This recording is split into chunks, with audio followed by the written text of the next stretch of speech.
The thing that I'm really excited about, because we were supposed to do this the first week, but then shit got wild. We were refreshing tabs. We were ripping packs. But the name of this program is Top Shot Takes. But Greg, what are we doing now? We're going to give you some top hot takes. Top hot takes. Hot takes. So I feel like everyone says this at the top of every single Top Shot podcast or show, as they probably should, but we obviously are not affiliated in any way with Top Shot. We're just two morons who think about it way too much. But because we think about it so much, I personally feel like I have some pretty hot takes where I think the future of this could go. And I'm going to put them out there so that I can retweet it, quote tweet it in a year and say I was right. I'm ready for them. I'll be full transparency.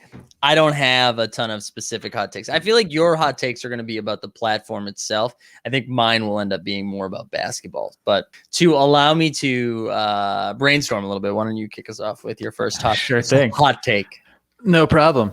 So the one I'm most excited about, which again, I have no proof of thinking this would ever happen, but because it's happened on some other sports digital apps, I feel like my hot take is that Top Shot in the next, let's say a year from now, Series 3, they'll incorporate player autographs onto the moments. Obviously, this would be exclusive to like legendaries or rares, but you get the player to either autograph one, and there you have that digital signature that you plaster across all 99 or 299. Or if they want to do it right, they could have a player come in just like they would a baseball card or basketball card and sign on like the little credit card pad, just sign, 299 times. So each autograph is digital signature, I should say, is unique to the moment you have. So, first of all, I like that you presented two ideas, and then the first one you were like, this is wrong though. Like you could do it this way or you could do it the right way. That's right. Second, I still think if they're going to come in and sign all of these, they have to do it in like a Best Buy or like a Dick's Sporting Goods or something. Like I don't want to take away that aspect of it where you have to be in a mall. Maybe you don't get a physical thing, but I want that happening in a mall. That's the proof. That's the verification. You have the photo of them signing the tiny digital keypad. Did this idea stem from another like company or organization that's doing something similar to this, or were you just like one for one taking sports cards, like what's something valuable about sports cards, and then applying it to the digital world? Both, kind of. So it seems like relics, which are like pieces of jerseys and a piece of a football or piece of a cleat. I don't know. I don't even know how deep they go. I've seen crazy things. That and autographs are like the two kind of gems that you would find in a pack outside, whether it's serialized or not.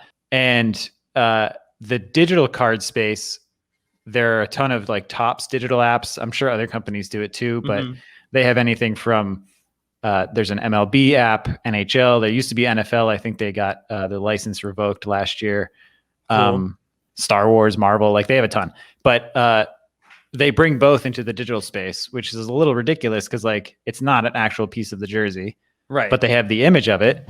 And it does, you still get that same feeling. You're like, what did I just pull from this digital pack? It's like a relic. It's a piece of the jersey. But again, it's not real. So there's not really much value to it in those apps. But the autos, they do the same thing. It's a digital autograph. It's the same. I don't think they individually and uniquely autograph these things, but they get a digital signature and they slap them on these cards that you pull. So that's where I think it's entirely possible. And and I imagine they would have to do it similar to what they did this weekend, right? Where you get one autographed, a couple rares, and then a base set, right? Like, I think legally they couldn't slip an autographed one into like a base set series or something. Like it would have to come from a rare pack.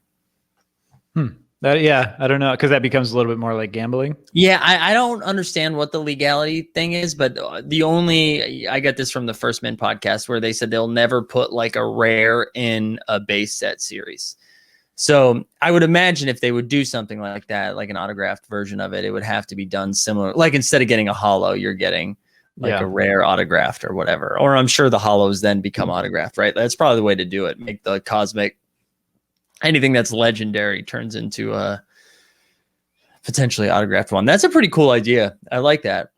Last time I lined up for a signature, my younger brother was visiting me in college, and Bronson Arroyo, former Boston Red Sox pitcher, had released a cover album, and we were Oh, at took a Best turn. Buy, yeah, getting like Avenged Sevenfold and Fuel and Puddle of Mud. He did a bunch of covers, and my brother definitely. And this was pre braids too. This is pre braids that Arroyo got put in, but